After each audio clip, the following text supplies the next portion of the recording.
This episode of the Neurodivergent Experience is brought to you by RTN Mental Health Solutions. With up to a 5-year waiting list for autism and ADHD assessments via the NHS, and that's even if you get a referral from your GP, getting an assessment in the UK has never been harder. So if you're like me and can't wait anymore, going private may be the best option for you. RTN offers online assessments for kids aged 6 right up to adults, with prices starting at £900. To make it more accessible, RTN can offer payment plans up to 5 months.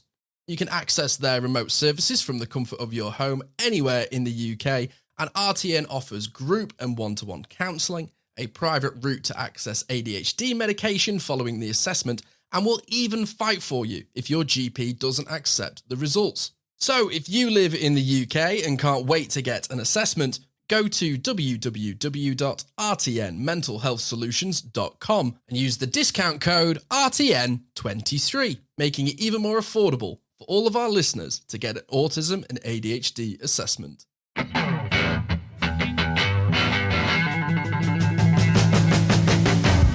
Hello, welcome to the Neurodivergent Experience.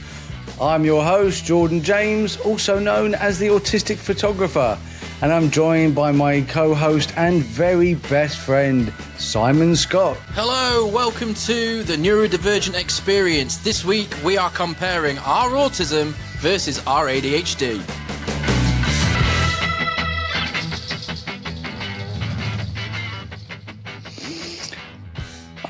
I got a new tattoo. Hey! It's very, very cool. Come on, tell us all about it then. It's a Balrog. It's a Balrog from Lord of the Rings. And if you don't know what it is, well, I don't care about you. Nah, it's very, very cool. Very, very cool. How's it feeling? Still sore, or are you getting there? Well, I think by the time this episode comes out, it will be nice and healed. But as we're recording, it's a bit peely. It's very unappealing. Right, bad now, jokes. I've got to ask you. So if you have hyperfocus and you struggle with sensitivity, how are you dealing with the itches? Do you find it really hard to leave it alone, or are you just obsessed with it?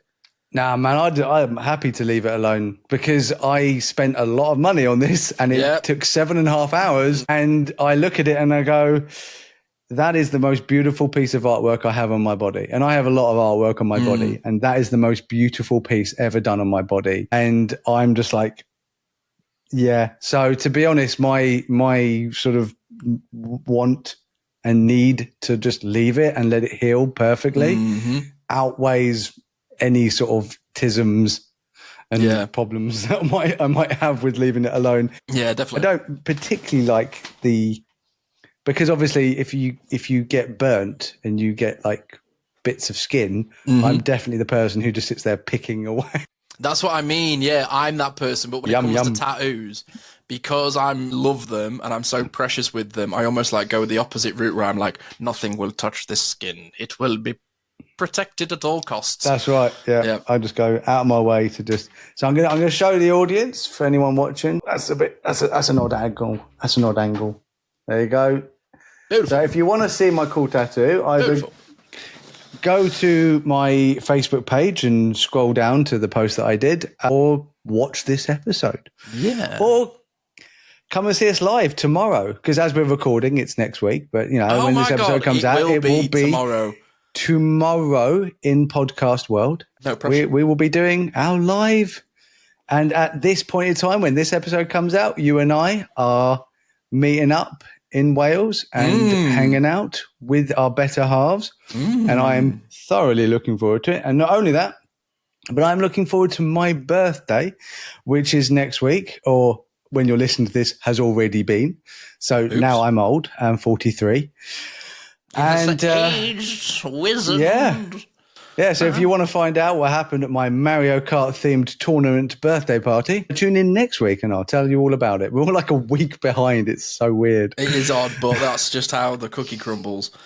Oh, man. But most importantly, we have our merch coming out tomorrow. As of this podcast coming out, we have our merch coming out tomorrow. So we officially have merch.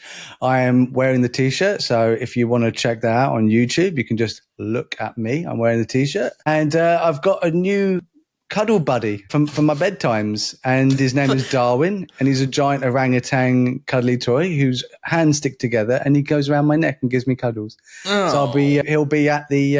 I think we should get him like a little chair just for himself for the live. He just has a little chair in the middle. Yeah, why not? What's happening? There we go. Yeah, it's gonna be amazing. I'll bring him a microphone as well. I won't put it in, but it'll be there.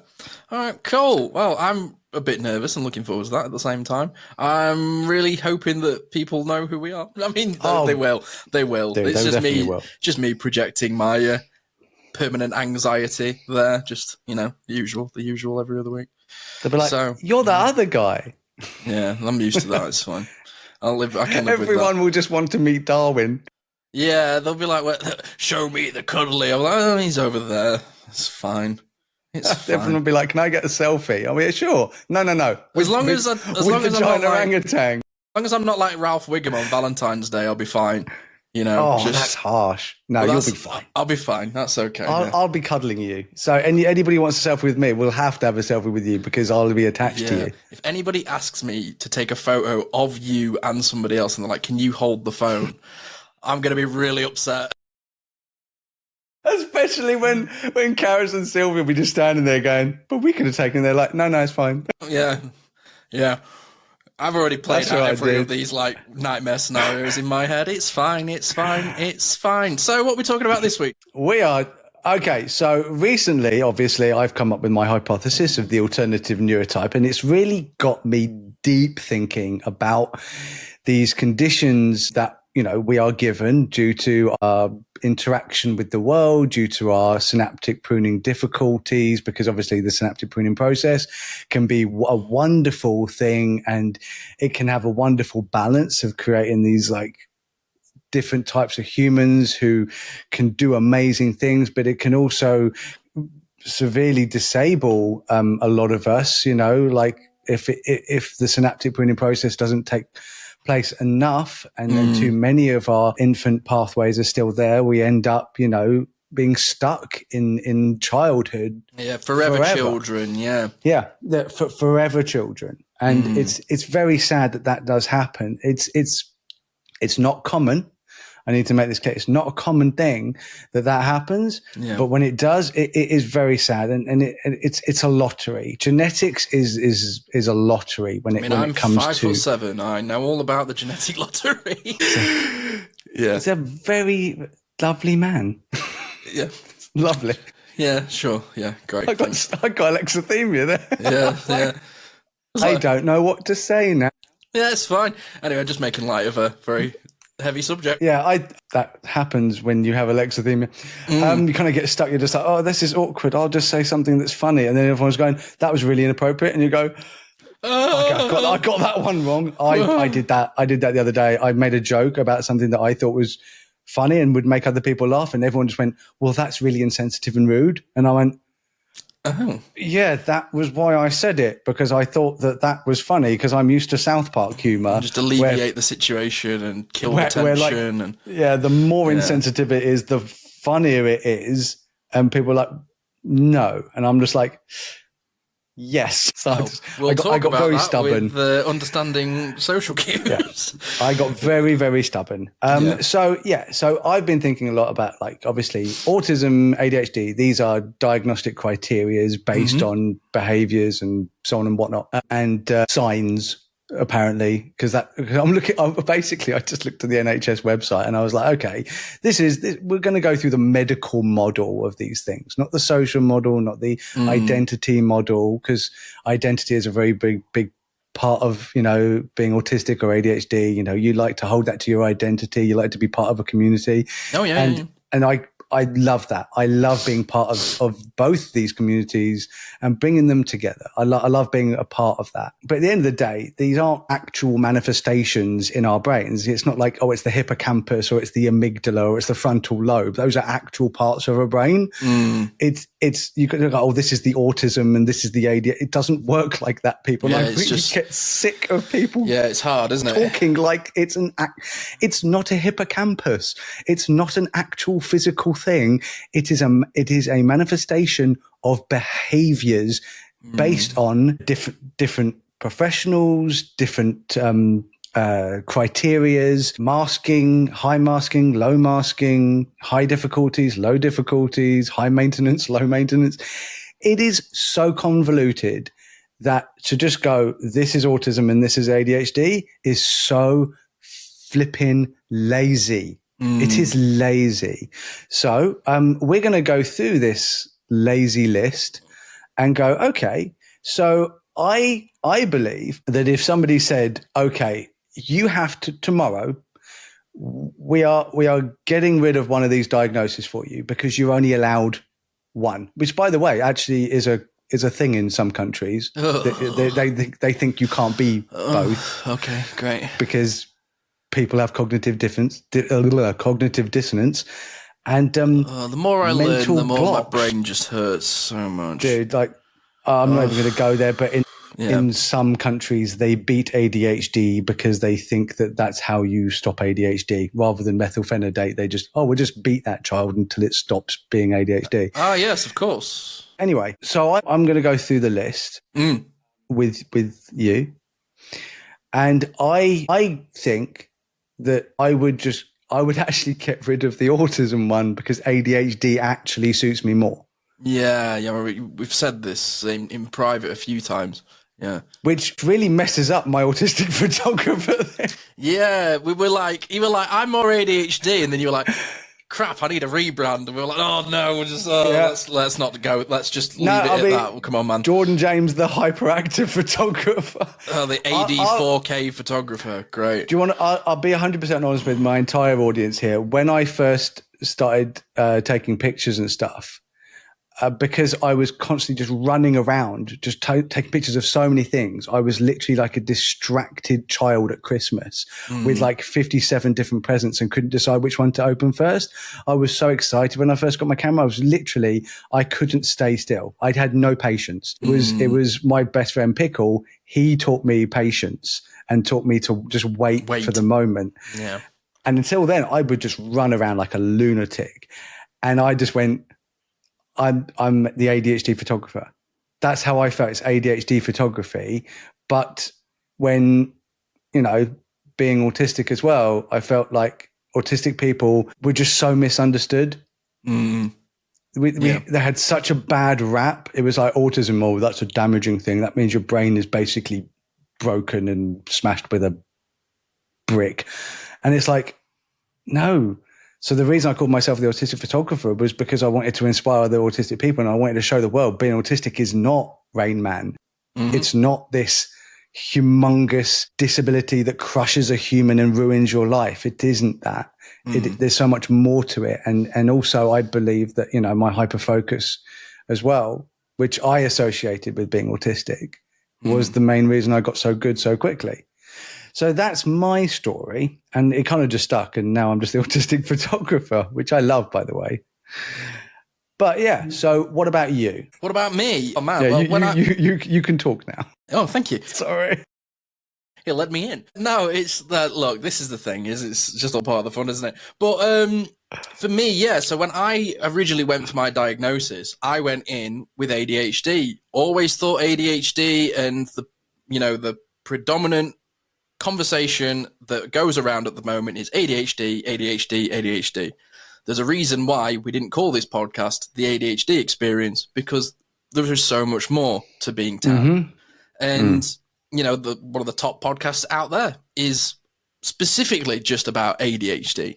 And that is where my brain was at, because at no point did I consider myself autistic, because the stereotypes that I had of autism before I actually educated myself were what they called the extreme negatives, the impairments, your life is over, which is so much of the material that seems to be out there.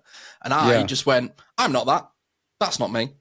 So my surprise when I got my diagnosis and they went, you're autistic ADHD, and it was the autism bit I had to really get my head around. However, after spending some time with me in person, it is of your opinion that you would say I am more of the autistic side than the ADHD side. And I'm trying to figure that out. And I thought, okay, this is what I thought. So, and then I thought, I'll explain why to everybody that hadn't met you in my family. So I talked to Sylvia, and I talked to Sophie, and I talked to Simon, and I talked to other people. And I said, I was quite surprised because obviously you do mask a lot on here. Yeah. And I definitely was like, oh no, I think he's like ADHD autistic like me. But then after meeting you, we spent so much time together in the same space, night and day. And I went, oh no, he's autistic ADHD. And when I described why to everyone else, they went, oh yeah, he is definitely autistic ADHD. And the thing is, it's like my daughter's boyfriend, he's exactly that as well. He's autistic ADHD. And I do think that there is this thing. By the way, you can be just autistic or just ADHD, you know, if that's the diagnosis and that's what you associate with, and that's how you communicate with the world. Because at the end of the day, like I said, it's just the alternative neurotype, and these conditions are given to us by these professionals. But when you get both, like us, you know, you can compare the two. And I would definitely say that you are autism, ADHD in that order. But let's go through this and find out why, because we can have a little chit chat at the end of why I think it. Yeah, so, sure. Because I'm interested. I'm still really interested to know what it is exactly where you just went, yes, that's what's going on there. Yeah. Okay. So I'm going to start with the main signs. This is NHS, by the way. It sounds so cold, doesn't it? It's just like the main signs of your autism. Step 1. So I say like just personality traits. You know, it's like my personality traits suit the ADHD autism or the autism ADHD. Anyway, main signs of autism, common signs of autism in adults, that's handy, include finding it hard to understand what others are thinking or feeling. I don't. Oh, I do. Awful. Absolutely awful. It's like your face. You have a face with subtitles. But then I get dyslexic and I can't read what the subtitles are. So like I know that it's like there are times when like you will say something and I'll go, "Oh, he's pissed off," but then you're just like, "No, I'm not." But you're frowning. But you're frowning while you do it. So you're like going, "No, I'm having a really good time." If anyone not watching, he's doing a big frowny face. Big old frowny face. Like there were times when I was like, "Do you want to do this, dude?" And you're like, "Yes, mate. I would love that. That would bring me lots of joy." And I'm just like, are you lying to me? Like, what's going on here? I don't know what you mean, but you are quite literal in when you go, I'm happy. You're happy, even if you don't look it. And I'm just like, I think, for people that as they get to know me, they soon realize if I'm not happy, you will know. Like, you will know, and then you will get super uncomfortable because you're like, okay, he just said it. He just said exactly what he was thinking. Yeah. I suggested this thing, and he told me that my idea was absolute garbage fire and made me feel very, very tiny. And I don't mean to do that, by the way. I'm old school. Yeah, kind of like a... I'm like old school without the racism. Yeah, you are. Yeah, you're a nice old school in that you are very inclusive of everybody. In that you will be like, no, your idea is rubbish. Yeah. Like at the end of the day, I just equally hate everyone, and then I just leave it on that level of just, I just hate everyone, and if I like you, then I just don't hate you. So well done, everyone who I don't hate. But that sort of the facial expression thing and finding it hard to understand what others are thinking and feeling, really big into the next thing, which is on this common signs thing, which is getting very anxious in social situations, because I'm stood there going, everybody hates me. Look at their faces. They all hate me. And then somebody will turn to me and they go, you all right? You okay? And I'm like, yeah, absolutely fine. I'll turn away and I'll go, they don't care. They don't like me. They just said that because I'm pulling a weird face now. And it's just feedback loop from hell. Here we go. Just stuck in my head. Just trying to read people. Do you know why I hate this list? Because it's not autism friendly. No, it's not. Because part of me, how I would say, part of me being autistic, you know, DSM-5, blah, blah, blah, is that I need details. Like I need a lot of details. That is so open to interpretation of getting very anxious about social situation. What flipping social situation. You being mugged in an interview. There's so many swear words that I'm trying to think of to describe the person who wrote that. Yeah, don't give me more work, please. Yeah, there's a lot of beeping going on from the last one. I was upset that day. I was feeling it. But yes, just Womble, just absolute Womble who came up with that. Getting very anxious about social situations. What social situations? So if I'm for my birthday party, I'm surrounded by all my friends and family, that is a social situation. Am I anxious about that? No, I'm so excited. Yeah, that's very true. I've bought an entire 73-piece set of Mario party wear for my house. That Sylvia is going to decorate the whole house. That's awesome. So we got plates and cups and balloons, and it's so cool. And yeah, so my thing is, it depends on the situation. I would say, just to be more clear, a situation where you don't know people. That would be easier to just. That's what it should say. Getting very anxious about social situations where you don't know someone. That just where you don't know someone should be on the NHS website. Dude, I will not start a hobby unless somebody takes me to it. It's like I started jiu-jitsu, but the only reason that I did is because somebody that I know took me to it. If I had to go myself, won't happen. I need to be like walked into a door somewhere to feel comfortable, introduced to people by somebody who knows them, because then I'm like, well, I like this person. I trust this person. If they like these people and trust these people, I'm in a safe space. But if I go in blind, I'm blind. And that's the difference, is the fact that I might have the anxiety, but I'll just go and do it because like a couple of seconds into it, with my personality being so, I like to say rambunctious. I'm just going to stick that one out there. Yeah. Rambunctious. I never really care. I just go up to people and just like, hey, how you doing?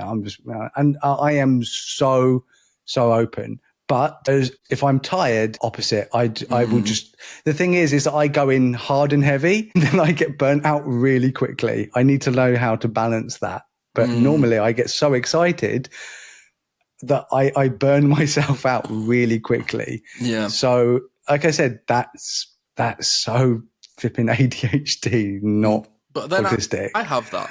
It's like I burn myself out very quickly. But then once I burn myself out, I then have like an extreme masking thing where I actually burn myself out even more because I'm so afraid of just going, do you know what, guys, I'm tired. I'm not feeling it. Like I stay in the situation and then burn myself out even more and even more and even more. And then I'm just like, oh, I don't want to be here. And as we're around people, it just goes down to red. It's literally a completely different interaction. So again, somebody has written here, but it depends so much on the situation. It's finding it hard to say how you feel. So taking things very literally. It's like you may not understand sarcasm or phrases like break a leg, and people will be like, why would you want me to break a leg? I have never struggled with taking things that literally. But if I'm in a situation and someone goes, well, you just do it like that, don't you? I go, well, do it how? And they'll go, well, like just how you would do it. And I'm like, no, if you want me to do something in a certain way, I need details. I need to know how it works. So that's when I need it to be literal, is if you want me to do something, just literally tell me how you want it done, and I will do it that way. But I don't struggle with sarcasm at all. If anything, actually, I'm a very sarcastic person. So, yeah, help me. Pick up. Felt that when we hung out, that wasn't entirely the case. Oh, really? Because there was so many things that I was just like, I'm just kidding about that, and I was like, and you would just take it super personally, and I was like, oh, well, I do struggle with RSD quite a lot, so I think I always feel rejection when I like have something with somebody, and then they go, I don't like that, and then my brain just goes, then you don't like me, but that's just how I process, and I'm learning to work with that. But then my whole family struggles with my sarcasm because, like you said, no one can read my face. So that's the thing, I've got a very expressive face, I think. So that's how I feel like I'm I can do that, but then I'm also questioning whether that's masking, because at the moment I'm questioning whether everything is masking. It's just something that I'm going through at the moment. But that's hard. I've been there, dude. I literally felt like I just didn't know who I was. Like I felt so split. I'm having one of those weeks this week. Yeah, no, that sucks, man. I'm sorry. Yeah. No, that's all right. So I'll give you a big kiss right in the mouth. Okay. Finding it hard to make friends or preferring to be on your own. One, completely open to interpretation. Yeah.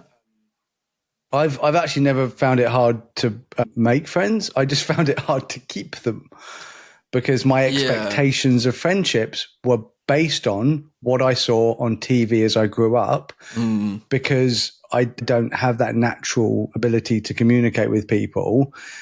It's something I learned, and I learned a lot of that from television. And I was like, oh, I have a friend. That means we're going to meet up in a coffee shop with all my other friends and, you know, hang out just like in Friends. And like when it wasn't like that, I was like, is this friends? Friends? Yeah. Are these friends? That doesn't feel like friends. Open to interpretation, because I'm very good at making acquaintances. I'm very good at knowing people in my life. But what my idea of a friendship is, I think I've been very guilty of meeting people that I like and trying to put them and make them into the friend that I want them to be, and then get very disappointed and then leave the friendship when they don't meet my expectations. That I have been very guilty of in the past. But I don't struggle to make friends because I can do it. I just find having lots of friends really exhausting. I find keeping friendships going really full on. And one of the things that I find difficult is, personally, if I don't reach out to people and ask them to do stuff, it doesn't happen. It's not like I have people saying to me, oh, Si, do you want to jump on a game? Oh, Si, do you want to go for a coffee? Oh, Si, do you want to do this? I feel like it's always me that's reaching out to people, always saying, oh, do you want to do this? Do you want to do that? Whereas I don't have that with you. I feel like I have a very balanced friendship in that you go, do you want to do this? No, cool. Do you want to do that? Whatever. And we are very social in that way. You know, we ring each other and we'll play games when we can and things like that. But I find if I don't put loads of energy into friendships, they just seem to die. And I think that's quite a common thing for a lot of people. But maybe that's just because I have really high expectations of what friendships are, because I grew up watching Friends. I grew up, you know, where New Girl was on TV and How I Met Your Mother, and people that live in commune spaces that love each other like family, go through highs and lows and stuff like that. I've been in those situations and created those sorts of environments, but as soon as I stopped trying, it all fell apart. Yeah. No, I completely agree. With me, because I always searched for this amount of friends. I was like, I want a big group of friends. And then what I actually found, that a big group of friends is great as long as they don't become a group. So individually, I have lots and lots of friends, and I like to keep them all separate. Says the man that's, you know, having them all in one space at a party and then dominating them all at Mario. But essentially, like, that's a very rare occasion. It's occasionally I will get more than one friend together, but it's not a common thing for me. I feel personally that I'd rather have one-on-one time with my friends, because they're all tan. And they're all very different, and I get on with them in very different ways. And, you know, I enjoy every single one of their company because I have something in common with each one, but I don't think most of them have anything in common with each other. Oh, yeah, totally. Yeah, totally. So because of the ADHD-nesses, I have so many special interests. I have so many things that I enjoy. And each one of these friends enjoys one of those things. So it's fantastic, or multiple of those things. That's the ADHD part that I feel, is that I have so many special interests. I have so many things that I'm interested in. I almost don't have enough time to commit and to be truly hyper-focused into the things that I really, really love. It's like, if I could play golf every single day. I could play Space Marine 2 every single day, the way that I'm going with it. And they're things that, like, bring me a lot of joy. And it's like life gets in the way. But I don't crave routine. I create the novelty of new. That's what I crave.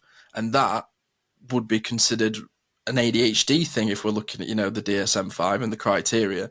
I don't have a routine at all.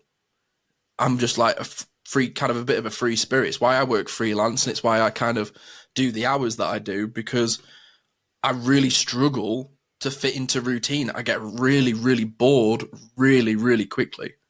Mm. And that's something that I've always really struggled with. It's like I get really good at things, and I almost get to a point where I feel I'm better at than most people at that thing, and then I like tap out.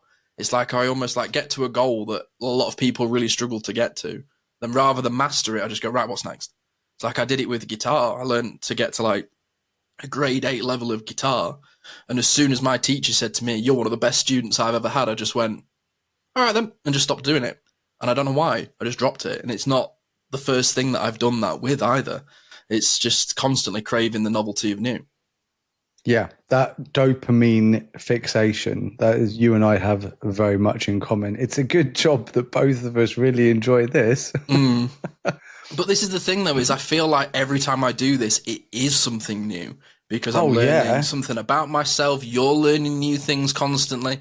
And the fact that when people reach out to us and they go, no one's ever put it into a coherent way of thinking like you guys have. That's completely helped me with this and that. Every time I get on this microphone, it feels like I'm doing it for the first time, because I'm a little bit better every time I do it.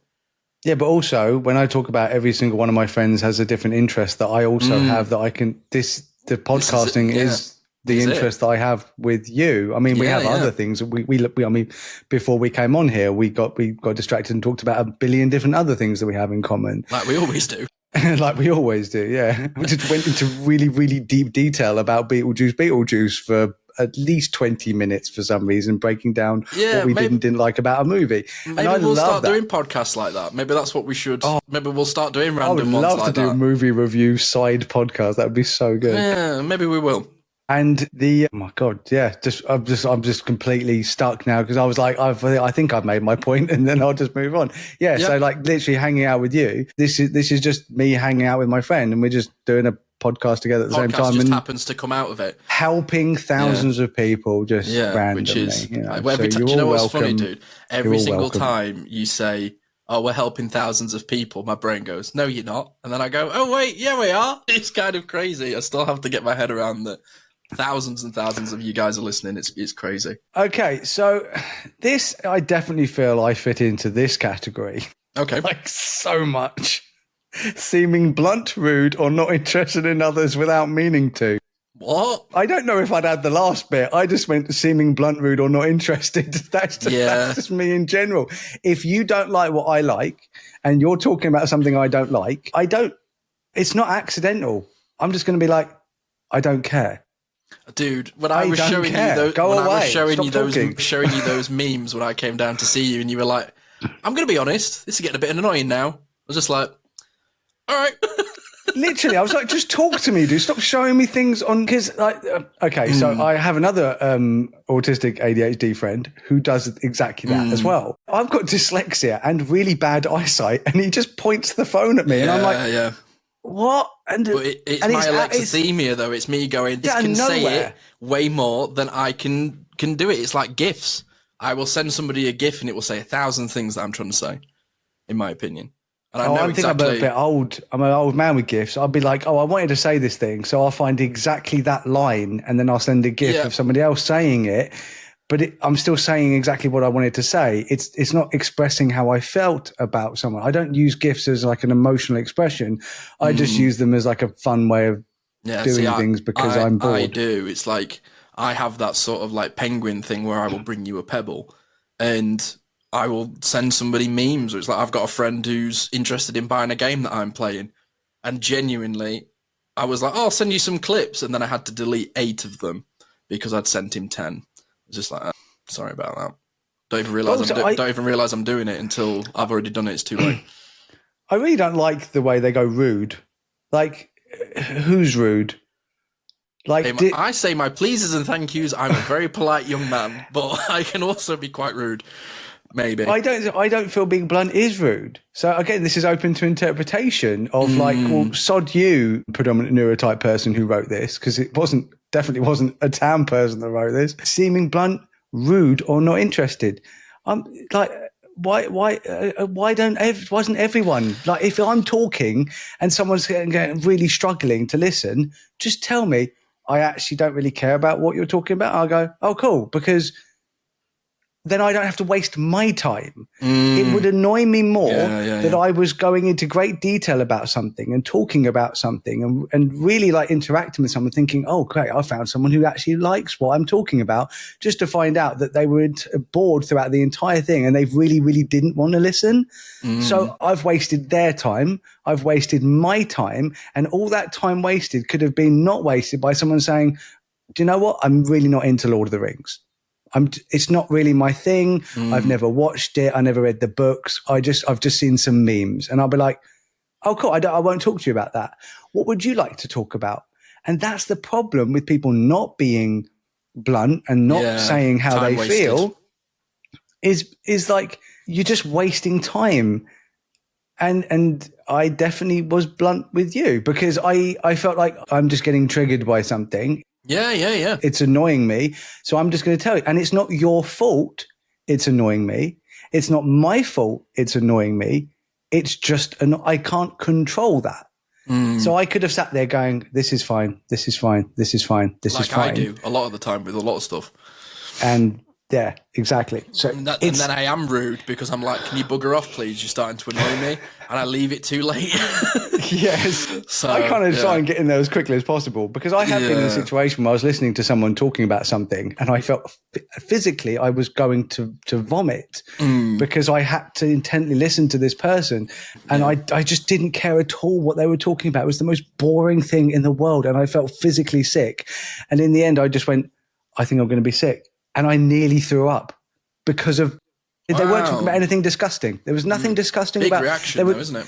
They were just talking about old movies, like old black and white movies that they really enjoyed. Now, I don't like old black and white movies. It's not really my thing. I think 70s and beyond, and there's a few old movies like Chitty Chitty Bang Bang and things like that, and Sound of Music that I would go back and enjoy, Mary Poppins, but that's about it. I don't know about Humphrey Bogart, and I'm stuck now because I don't know about like 30s cinema.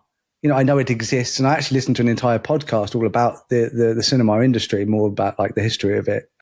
But I don't need to know about. And this guy was, because he was autistic, he was just going into great detail about a single movie that I've never watched, never will watch, and don't care about. And I just was like, I actually feel sick. Like I don't know how to deal with this. So ever since then, I just go, I'm not interested in this thing. But if you want to talk about something else, then I'm happy to have a conversation. If you don't, then I'm going to sod off, to be fair. It just makes it easier for me. Right, so bluntless. Having the same routine every day and getting very anxious if it changes. Yeah, I think that both of us can just be like, that just isn't really I'm really us. adaptable when it comes to routine because I don't really have one. Yeah. Like I can get into a good routine if I have a goal. So if I have a hyper focus of like, okay, I really want to build up my muscles. I really want to like pump up, or and I'll be like, okay, well, this is my routine. I'm going to do this. But that is like an every person routine. That is not an autistic routine. Every single person that has a goal of like, I really want to get good at this one thing. So I'm going to practice this day and I'm going to practice this thing that day. So if I want to get good at basketball, I'll be like, okay, I'm going to practice shooting on this day there. I'm going to practice dribbling, and then I'm going to practice this. That is just a normal routine, normal everyday routine. That is nothing out of the ordinary, as they would say. Did you have another one that we thought fitted you? So I have, because they've got alexithymia in here. Yeah, finding it hard to say how you feel. Yeah, we've covered that in detail, haven't we? Yeah, so that's not me, but that's definitely you, and that's definitely like a lot of my family. And I personally I struggle being understanding of others' alexithymia.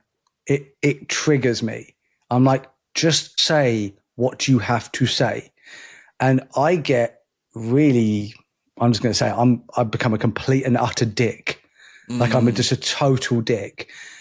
But because it frustrates me so much when people just don't say what they're feeling, which we've just said. Yeah.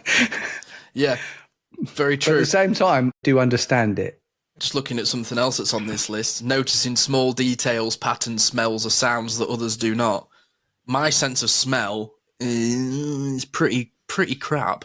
But when it comes to noticing small details, pattern recognition and sounds, crikey, I can literally listen to a sound in a song and it annoys the hell out of Karis. I'll be like, oh, that's the same 808 that they used in that song. And then that's it. Before you know it, I'm explaining how music's made. And it's really annoying because I can tell that it annoys people. It just does. I get really annoyed when I get annoyed. I get annoyed when you say that you're annoying, because I don't think you're annoying. I think you're incredibly endearing. And I'm just not like that. When it comes to like really, really detailed stuff, like I love Lord of the Rings. I got a Balrog tattoo, but you know, if you ask me about the history of Balrogs, I can tell you a little bit because I watched a video. But when I was watching the video, I'm like, the guy that made this video and the other videos that go into great detail about Middle Earth and the history of all the characters and all this stuff, that's incredible. Like I don't that's annoying or that's boring, or I mean, the fact is that there was a person that literally understood and wrote down every single type of grass on this planet. He spent his entire life like putting all the types of grass, because I just thought there was just grass and other grass. No, dude, there's like there's different types of grass on a golf course, man. Like there's Bermuda grass and all sorts. Yeah, sorry. This is literally just what was I saying? I think you're just proving my point. Just so much. You just keep, everyone listening is going, yeah, Jordan is so fun right now. But anyway, I love you. But the thing is, I want to make it clear, by the way, that I don't feel like, oh, ADHD, autism, ADHD, like this is not really a versus thing. Like at the end of the day, this is just we are single neurotype of TAN, and it's just how it manifests. And we just like to joke around and say, oh, you're the TISM or you're the hyperactivity. Oh, yeah. And it's all in good fun. And at the end of the day, like this isn't, oh, autism is worse than ADHD or ADHD is worse than autism. Because I do feel like that is a thing that's seen, is like people think, oh, ADHD, that makes you like crazy and difficult to sit down. You may be a millionaire. You may be the best business person ever. Listen to this and I will fix your life. And that's what I find 90% of people talk about ADHD online. When people talk about autism, they go, that means you're basically just sitting in a corner rocking, smacking your head. Rain Man, Sheldon Cooper. Yeah, and it's like, oh my God, it's almost like ADHD fun, autism life destroying. It's not. These aren't two manifestations of like different things. ADHD is the golden retriever. Autism is the black cat. This is why I get really confused, okay? Because I've always thought, oh, that's an ADHD thing. But apparently, because this is other signs of autism, having a very keen interest in certain subjects or activities. And I'm like, what? I'm just going to just move past that. Yeah, let's move on. Let's get into the ADHD ones, because we're one running last out one of time. that I would just say is definitely liking to plan things carefully before doing them. I don't like a change of plans. For example, my barber cancelled on me this morning. Did it mess with my head all day? Yes, it did. But so I'm great at planning. I have to have a very, very specific plan, but also okay with that plan going wrong, because the plans of mice and men often go wrong.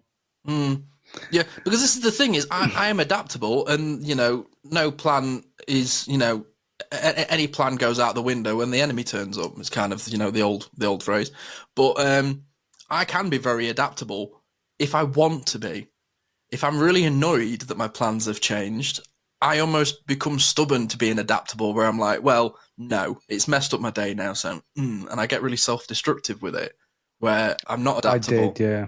But I did definitely used to have major meltdowns. I'm at work and something bad happens. 9 times out of 10, I'm the person that goes, right, guys, this is what we need to do. Let's do bomb, bomb, bomb, bomb, execute the plan. I'm great at that. But it's when it's personal stuff, like my barber just going, oh, my flight got delayed, so I can't cut your hair this morning. I'm like, what am I going to do now? It's just like my whole brain just goes into meltdown. It's really strange. Okay, so ADHD signs, all I can think of is literally just a giant sign with someone saying, oh, when you say ADHD signs, I think of those guys that stand on the road with the big arrows. Just swirling it around. Swirling around. God. Yeah, language. Right. I know, right? So isn't that funny that like it's difficult? Like people don't like saying I have autism, but everyone's like, okay, I have ADHD. Oh, everyone loves having ADHD now. It's in trend. You don't have it, guys? Oh God, get yourself the ADHD. Yeah, I at the end of the day, I have autism and I have ADHD and I am autistic and I am ADHD. It's like all of that is just what it is. I'm tan. But I am tan. Like that is my neurotype. I am alternative in many, many ways. Inattentiveness, because apparently like there's 3 different types of ADHD. There's inattentiveness, hyperactive and impulsive, and then a mixture of the two. Now I'm definitely a mixture of the two. I feel like you're more inattentive. Yes. Same as Sylvia and my son Simon, and my daughter Sophie is easily much distracted, make really careless mistakes, forgetful. Having a short attention span and being easily distracted. That, for me, has only really been a big issue because of phones. Yeah, but it also depends on what I'm doing. If it's something I don't really like or care about, I will lose focus on that very, very quickly. Yes. But if it's something I really, really like, trying to knock me off my focus, good luck with that. Because a lot of the time I don't even hear people. I'm so focused on something. Yeah. That's very similar to me as well. If I don't want to do it, I will distract myself. But the phone is the ultimate distraction. It's like there are times when like I will go to look at notes for this podcast and just open Instagram.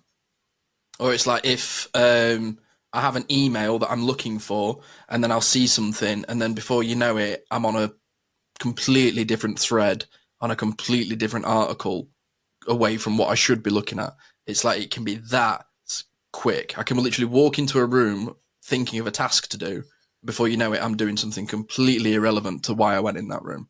And I don't even feel it happen. It just happens. I just kind of like, it's like I come round and I go, where the hell have I been for 10 minutes? It's like the camera goes out of focus and it focuses back in and I'm not in the chair anymore. It's like, whoa, where did that happen? Where did he go? And I get really angry with myself, especially when I'm doing important stuff and just get so easily distracted. Do you know what I think a lot of people go, oh, I'm not disabled. I'm sorry. If you do that, that's disabled. That's incredibly disabling because we don't want to do it and it happens. And you're like, I was doing something else and something else stopped me from doing that thing. That's disabling.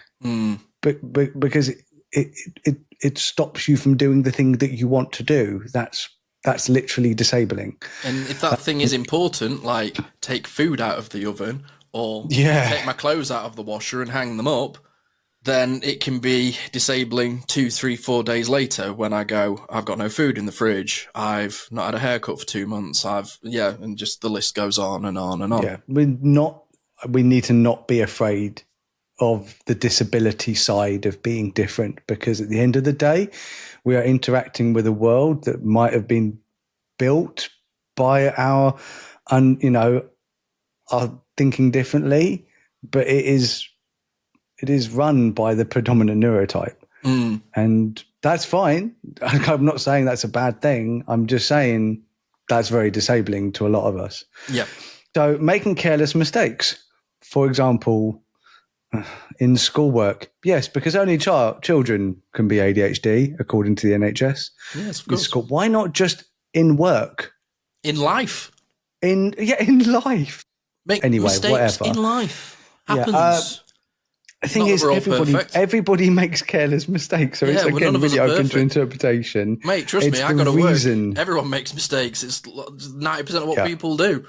It's how often it happens, I think, and the reason behind it. And I think it just goes back to the short attention span and being easily distracted. Can literally make you make careless mistakes. Dude, so those two things are the bloody same thing for me. I have a great example. I was at work the other day. I work part-time in a bar. I'm a manager at that bar. So one of the jobs I have to do is line cleans, which is basically where you pull the pump, run water and detergent through it, give it a good clean, put the beer back in, make sure it comes out tasting fresh. The other day, got a text from my mum while I had 2 pipes running into a bucket, cleaning water out. It was 5 minutes before I turned around and realised that I'd flooded the bar. And whoa. yep, and the bucket had overflowed and it was literally running off the counter onto the floor because I was trying to figure out how to word a text back to my mum. And I turned around and was just like, great, that's the next hour of fixing that. And I was on the floor scrubbing on my hands and knees with a bad back, and it was like I just done it all to myself. And it was so frustrating and disabling to the point of when I got to my manager got to the bar, he was like, how was your day? And I was just like, great, everything's fine. It wasn't an hour ago, but it is now. And the spoons I burnt up just trying to fix that 5 minutes of inattentiveness, just, I don't think I've got it back yet, to be honest. No, I'm sorry, killer. Man, that's just, it happens. But when it happens, this is what I mean. It happens. It's disabling. Appearing forgetful or losing things, Sylvia, her catchphrase, if she was on a TV show, would be, "Where's my phone?" Oh yeah. I'm like, well, for a start, your watch has a Find My Phone thing. That's why I bought her the watch, because it literally has a button saying Find My Phone, which she then forgets to use. Dude. 90% of the time, her phone is like in her pocket or just like on the side. And I can see it as she's saying it. I'm like, it's there. I was on the phone with my mum the other day, and then she was like, oh, I can't find my phone. That's like the thing of like, oh, where are my glasses? I'm like, you're wearing them? Yeah. It's not even they're on top of your head. You're wearing your glasses. I had a funny ha-ha over that one. That one was good. Yeah, one more is appearing to be unable to listen or carry out instructions. Me, every time somebody starts talking, especially about something I'm not particularly interested in, but it's an important instruction, my brain just goes off like Homer Simpson's, like when it's just like the tambourine monkey. I'm just thinking about anything else because I'm so bored. Yeah. Because it's not exciting to me to listen to instructions. So that is, but like for autistic people, they love instructions. Like it's a thing they really need. They need the details. And I am exactly that, but I really struggle with those instructions. Yeah. So it's like, even if someone does have all the details I need, taking those in, that's where I really struggle. And this is why I really struggle without like learning loads about one subject, is that I just can't do it to the level of like some autistic people because I just get too distracted. Always makes me think of Emmett in the Lego movie when she's explaining the story to him and he just goes, here's blah, blah, blah, blah, context, backstory stuff. 100%, yeah. So the big reveal, why I think that you are autistic ADHD, as it were, is your sensitivities. Oh, yeah. And way that things affect you. And you say you don't like routine, but you really did miss your just being at home routine. Yes, of course. Yes, that's when I contradict myself. Yes. Because you were like, I really miss this thing that I normally do, and I really miss this part of my life. And just the way that you interacted with me and the way that you need certain things in order to switch your brain off and relax yourself. It just when I look at the two diagnostic criterias, there's more that I recognize when it comes to the autism criteria diagnosis than I recognize about the ADHD. Obviously, we are both. Mm-hmm. But I would say that you definitely are more stereotypically autistic than you are ADHD. But that is, I mean, didn't realize that until we hung out and saw how you interacted with my dogs. Which was all right until the second day, and I was just a bit like... That was one of the most autistic things I've ever come across. I was like... That's actually, I was feeling so bad because I didn't recognize it straight away. And I was like, because I just didn't think about it. And then I was like, oh, you absolute Burke, Jordan, what is wrong with you? That man is suffering over there and he's suffering in silence. I literally was just sat on the sofa and I was like, warm dog on leg, dog, warm. help. Just like, I was like, how do I move this dog? Just somebody help me, please. Yeah, it's definitely your sensitivities, your inability to express yourself, your misophonia, your alexithymia. That was ironic. Yeah, I would say that those things. But like I said to everyone listening, this is just one TAN. This is a neurotype, and it's split into different diagnoses based on everything I've already said a million times. So, fun difference. You are doing quote of the week this week. Yeah.